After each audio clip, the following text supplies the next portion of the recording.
পীরে কামিল। অন্তিম পর্ব। সালারকে জড়িয়ে ধরলেন ডক্টর সিফতে আলী। ওর পিঠ ইমামার দিকে।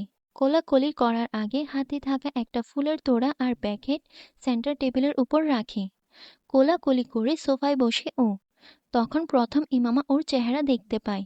খোলা কলার, গলায় ঝুলতে থাকা চেন, হাতে ঝোলানো ব্যান্ড, রাবার ব্যান্ডে বাঁধা চুলের পনিটেল, এগুলো কিছু নেই। ক্রিম কালারের পাঞ্জাবির উপরে একটা ভেস্ট পরা শুধু। হ্যাঁ, বাহ্যিকভাবে অনেক বদলে গেছে, ইমামা ভাবে। এখন দেখে কেউ বিশ্বাস করবে না কখনো ওর ভাবনায় ছেদ পড়ে। ডক্টর সিফতে আলীর সঙ্গে কথা বলছে সালার। তিনি বিয়ের শুভেচ্ছা জানাচ্ছেন। ইমামা রুমে বসে তাদের কথাবার্তা সহজেই শুনতে পাচ্ছে। ডক্টর সিফতে আলীর জিজ্ঞাসায় তাকে ইমামার সঙ্গে হওয়া বিয়ের কথা বলে। নিজের অনুশোচনা প্রকাশ করে বলে কিভাবে জালালের বিয়ের ব্যাপারে মিথ্যে বলেছিল, কিভাবে তাল্লাকের ব্যাপারে মিথ্যে বলেছিল। ওকে নিয়ে ভাবতে গেলে আমার প্রচণ্ড কষ্ট হয়, এত কষ্ট যে বলে বোঝানো যাবে না। মেয়েটা কখনো আমার মস্তিষ্ক থেকে বের হয় না। সালার মৃদু আওয়াজে বলছিল, অনেক বছর আগে এক সময় আমি অ্যাবনর্মাল ছিলাম। ও আমার কাছে রসুল এর উসিলায় সাহায্য চেয়েছিল। এটা বলে আমি একজন মুসলমান, খতমে নবুয়াতে বিশ্বাসী। ধোঁকা দেব না। অথচ আমার অধপতনের সীমা দেখুন, আমি ধোঁকা দিয়েছি ওকে। এটা জেনেও যে নবী সাল্লাল্লাহু আলাইহি ওয়াসাল্লামকে কত ভালোবাসে মেয়েটা, তার জন্য সবকিছু ছেড়ে বাড়ি থেকে বেরিয়েছে। আর আমি ওকে নিয়ে হেসেছি, পাগল ভেবেছি। যে রাতে ওকে লাহোর ছাড়তে এসেছিলাম, আমাকে রাস্তায় বলেছিল ও, একদিন আমি সব বুঝবো, নিজের অবস্থান চিনে যাব। সালার অদ্ভুত ভঙ্গিতে হাসে।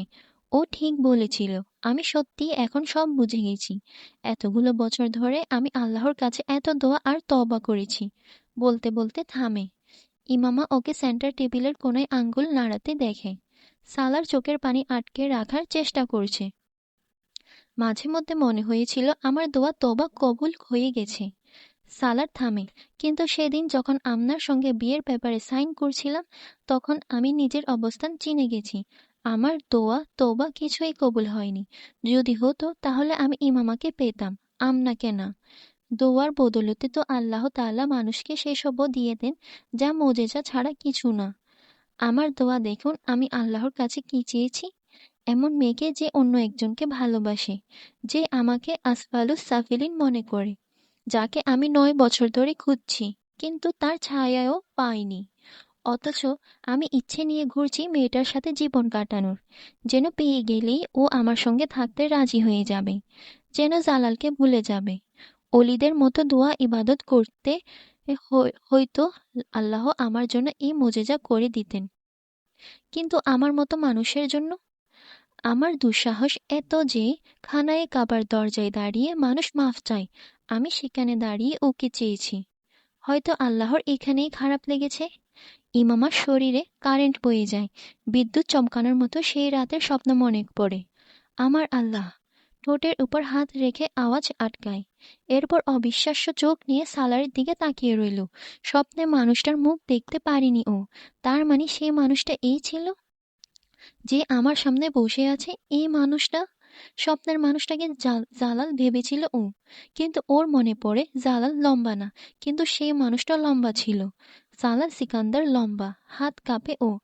জালালের গায়ের রং শ্যামলা, সেই মানুষটার গায়ের রং ফর্সা ছিল। সালার সিকান্দারের গায়ের রং ফর্সা। স্বপ্নে দেখা মানুষটার কাঁধে তৃতীয় একটা কিছু দেখেছিল। সে তৃতীয় কিছু। ইমামা কাঁপতে থাকা হাতে পুরো চেহারা ঢেকে নেয়। সালার মোজেজা না হওয়ার কথা বলছে। ডক্টর সিফতে আলী চুপ করে তা শুনছেন। তবে কেন এই চুপ থাকা, সেটা শুধু তিনি আর ও জানে, সালার না। ইমামা চোখ মুছে চেহারা থেকে হাত সরায়। ছলো ছলো চোখে সেই মানুষটাকে দেখতে থাকে, যে না অলি ছিল না দরবেশ, শুধু সত্য মন থেকে তওবা করা একটা মানুষ ছিল।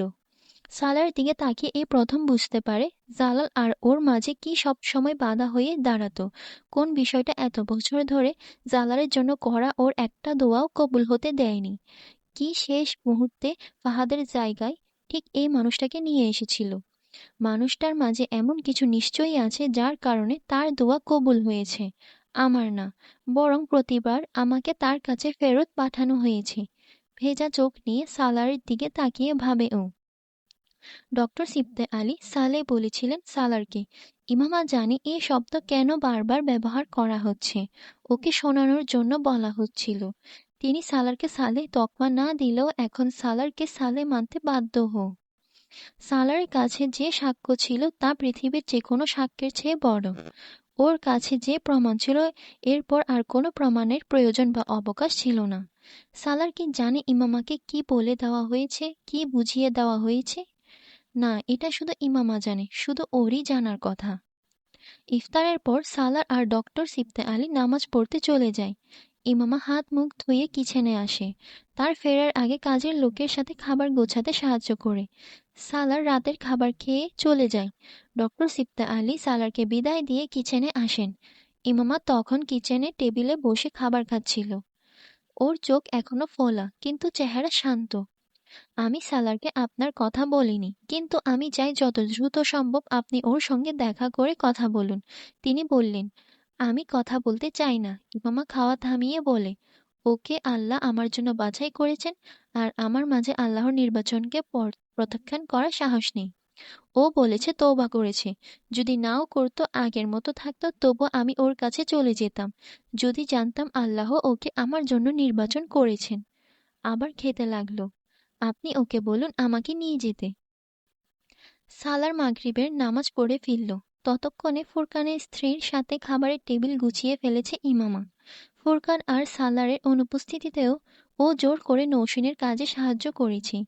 সালার ফিরলে নৌসিন নিজেদের ফ্ল্যাটে যাওয়ার জন্য প্রস্তুত হয়। সালার আর ইমামা তাকে আটকানোর চেষ্টা করে। না, বাচ্চাদের সাথে খেতে হবে, ওরা বেচারা অপেক্ষা করছে। আপনি ওদেরকে এখানে ডেকে আনুন, সালার বলল। না ভাই, আমি এই ধরনের অহেতুক কাজ করতে পারবো না। তারপর তো তুমি জানোই ইমামা এখান থেকে যাওয়ার নামই নেবে না। নসীন তার মেয়ের কথা বলল। সালার ইমামাকে খুব আদর করে। ফুরকানের স্ত্রী ইমামাকে বলল। এক মুহূর্তের জন্য সালার আর ইমামা দৃষ্টি মেলে। সালার বিদ্যুৎ গতিতে ঘুরে টেবিলের উপর থাকা জগ থেকে গ্লাসে পানি ঢালতে লাগলো।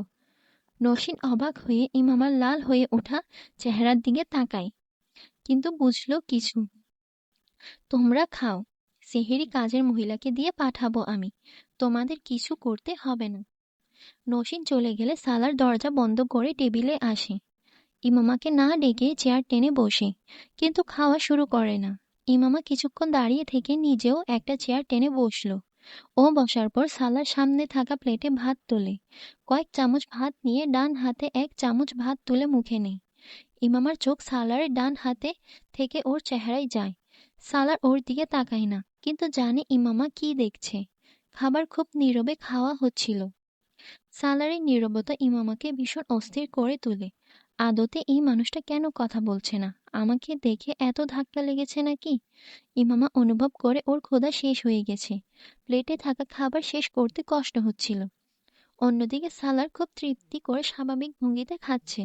যখন ওর খাওয়া শেষ হয় তখন বাইরে এশার আজান দিচ্ছে। ইমামার খাওয়া শেষ হওয়া অপেক্ষা না করে উঠে বেডরুমে চলে যায়। ইমামা নিজের প্লেটটা পেছনে ঠেলে টেবিলে সব কিছু গোছানো শুরু করে। সালার কাপড় পাল্টে বের হয়। এবারও ইমামাকে কিছু না বলে ফ্ল্যাট থেকে বেরিয়ে যায় ও। অবশিষ্ট খাবার ফ্রিজে রেখে দেয় ইমামা।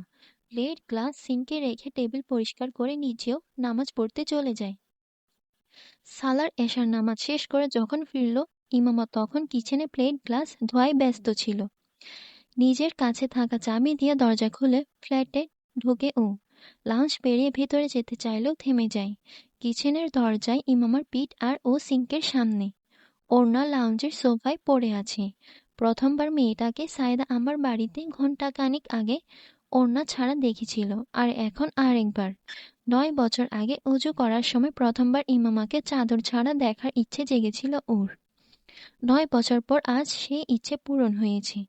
৯ বছরে বহুবার মেয়েটাকে নিজের ঘরে অনুভব করেছে, কিন্তু আজ যখন সামনে দেখছিল বিশ্বাস করতে পারছিল না। ইমামার কালো চুল ঢিলে ঢালা হাত খোঁপায় বাঁধা, যা সাদা সোয়েটারের উপর ফুটে রয়েছে। নিকাহনামায় আমনা মুবিন পিতা হাশেম মুবিন আহমেদকে নিজের স্ত্রী হিসেবে গ্রহণ করার সময় এক মুহূর্তের জন্যও দ্বিধা জাগেনি। হাশিম মুবিন নামও অবাক করেনি। ও সাইদা আমার মেয়েকে বিয়ে করছিল, যার নাম ইমামা হাশিম হলেও কল্পনা করতে পারত না এটা সেই ইমামা, অন্য কেউ না। কিন্তু যখন সাইদা আমার প্রাঙ্গণে পিছন থেকে মেয়েটাকে দাঁড়ানো দেখেছিল, তখন এক মুহূর্তও লাগেনি এটা বুঝতে যে কাকে বিয়ে করেছে।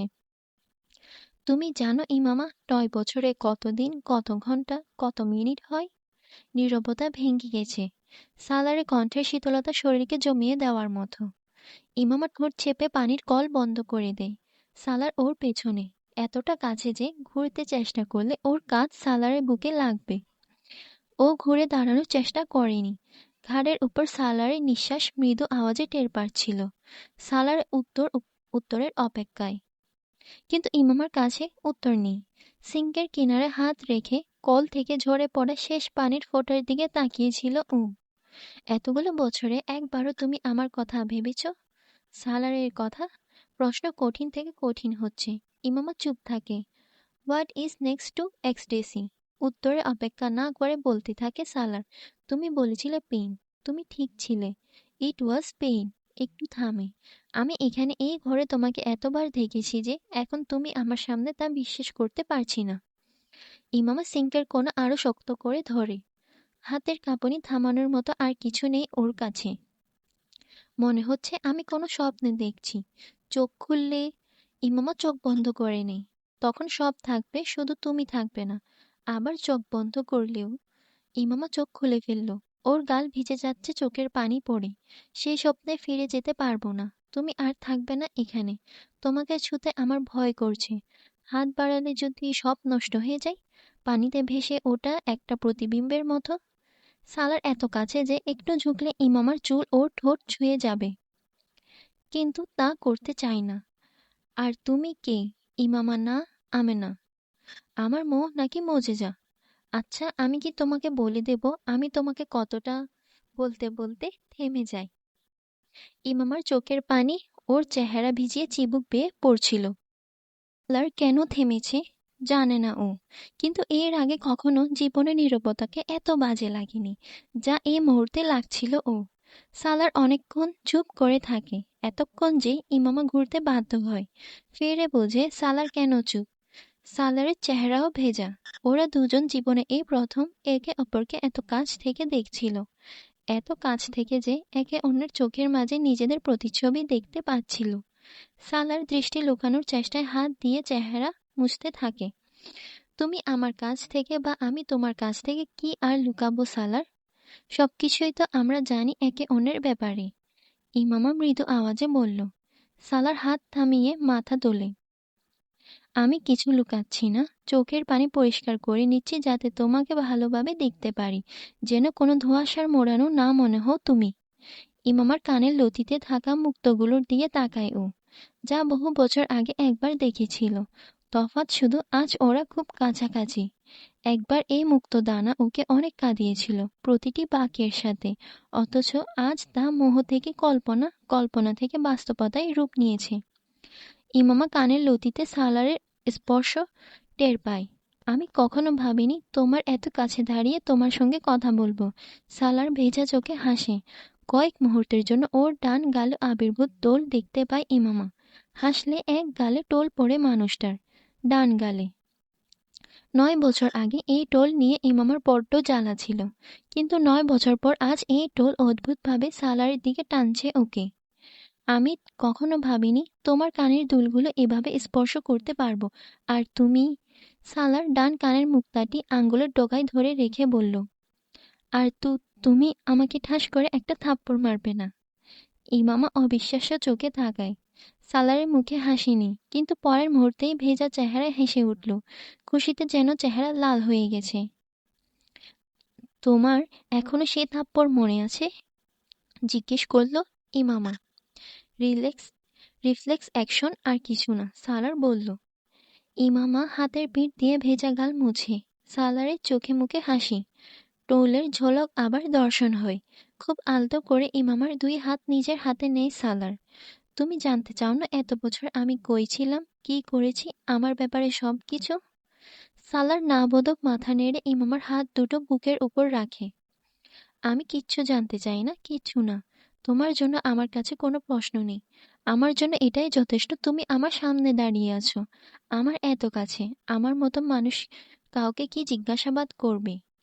ইমামার হাত সালারের বুকের উপর মানুষটার হাতের নিচে। পানি ইমামার হাত ঠান্ডা করে দিয়েছিল। জানে সালার কেন ওর হাত এভাবে বুকের সাথে ধরে রেখেছে। নিজের অজান্তে ওর হাতের ঠান্ডা ভাব দূর করার চেষ্টা করছিল। ঠিক যেমন একজন বড় মানুষ বাচ্চাকে উষ্ণতা দেওয়ার চেষ্টা করে।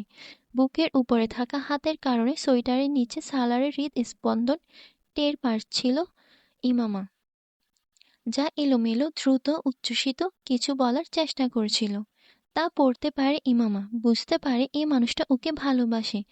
কিন্তু কেন? এর উত্তর সামনে দাঁড়িয়ে থাকা মানুষটাও হয়তো দিতে পারবে না। মানুষটাকে এই কঠিন প্রশ্নের মুখোমুখিও করল না। সালারের চোখ শান্তভাবে বন্ধ করে রাখা। খোলা থাকলেও এখন আর সে চোখের দিকে তাকাতে বিরক্ত লাগে না ইমামার। এই চোখে ৯ বছর আগে যা ছিল তা এখন নেই। যা এখন আছে তা ৯ বছর আগে ছিল না।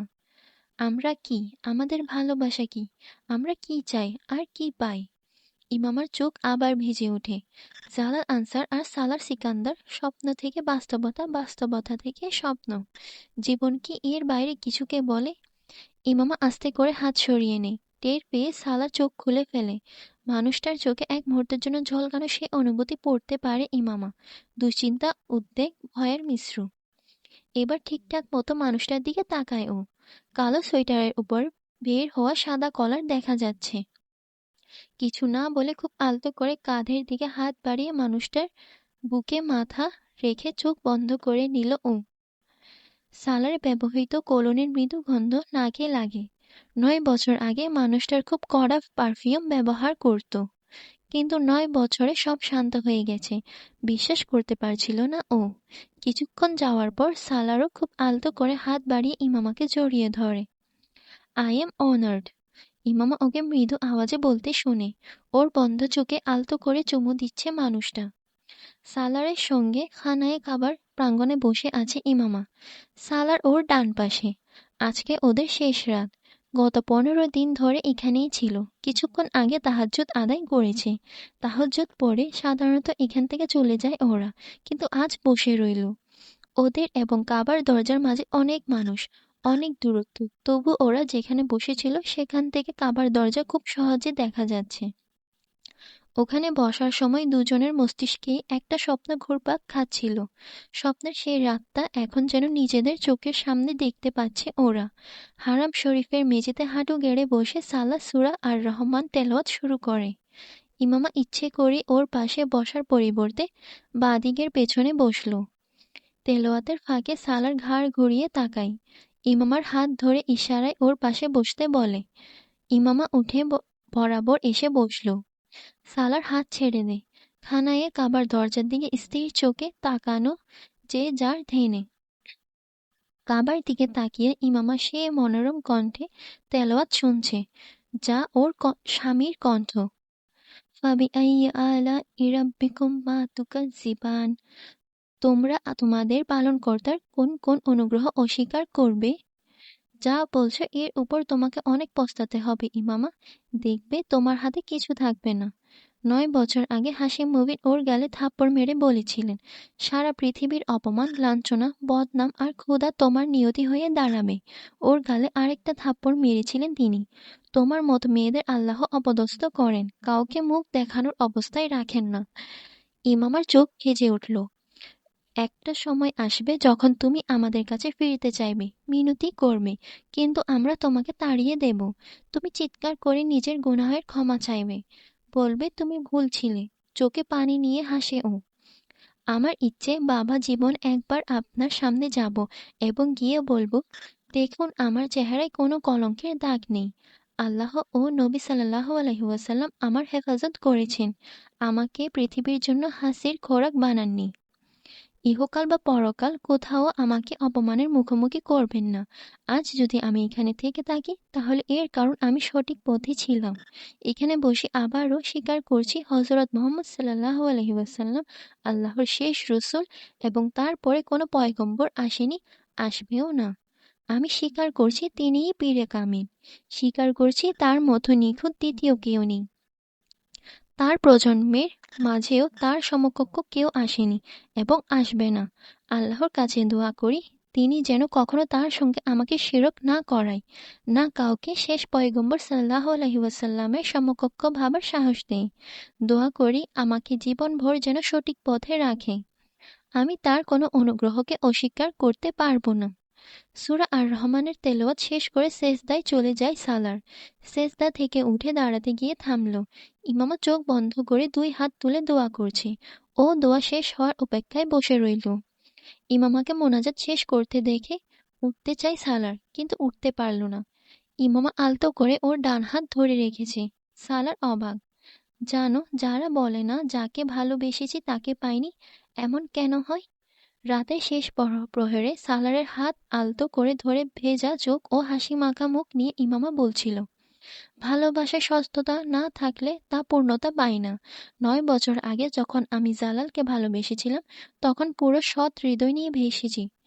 দোয়া, ওজিফা, মান্নত কি আছে যা করা আমি বাকি রেখেছি, কিন্তু তবুও আমি জালালকে পাইনি। ইমামা হাঁটুর উপর ভর দিয়ে বসা। সালারের হাত ওর নরম হাতের মুঠোয় হাঁটুর উপর। কারণ কি জানো? কারণ তখন তুমিও আমাকে ভালোবাসতে শুরু করেছিলে। তোমার ভালোবাসা আমার চেয়ে বেশি সৎ ছিল। সালার হাতের দিকে তাকাই। ইমামার চিবুক বেয়ে গড়িয়ে পড়া চোখের পানি ওর হাতের উপর পড়ছে। মুখ তুলে আবার ইমামার দিকে তাকালো। আমার মনে হয় আল্লাহ আমাকে খুব যত্ন করে সৃষ্টি করেছেন। আমাকে এমন কোনো ব্যক্তির হাতে সঁপে দিবে চাননি যে আমাকে অবহেলা করবে, অযত্নে রাখবে। কিন্তু জালাল আমার সাথে এগুলো করতো। আমাকে কখনো মূল্য দিত না। গত ৯ বছরে আল্লাহ আমাকে সব বাস্তবতা দেখিয়েছেন। প্রতিটি মানুষের বাহ্যিক ও অভ্যন্তরীণ রূপ চিনিয়েছেন। অতঃপর তিনি আমাকে সালার সিকান্দারের হাতে তুলে দিয়েছেন, কারণ তিনি জানেন তুমি সেই মানুষটা যার ভালোবাসায় সততা আছে। তুমি ছাড়া আর কে আমাকে এখানে নিয়ে আসতো? তোমার কথা সত্য, তুমি আমাকে পবিত্রভাবে ভালোবেসেছ। সালার অপলক চোখে তাকিয়ে রইল।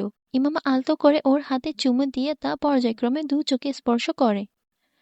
আমি তোমাকে কতটা ভালোবাসতে পারবো তা জানি না, কারণ হৃদয়ের উপর কারো জোর নেই। কিন্তু যতটুকু জীবন তোমার সঙ্গে কাটাবো তোমার বিশ্বস্ত ও বাধ্য হয়ে থাকবো। কথা দিচ্ছি, এখানে আমার কর্তৃত্ব আছে। জীবনের প্রতিটি কঠিন মোড়, প্রতিটি পরীক্ষায় তোমাকে সঙ্গ দিয়ে যাব।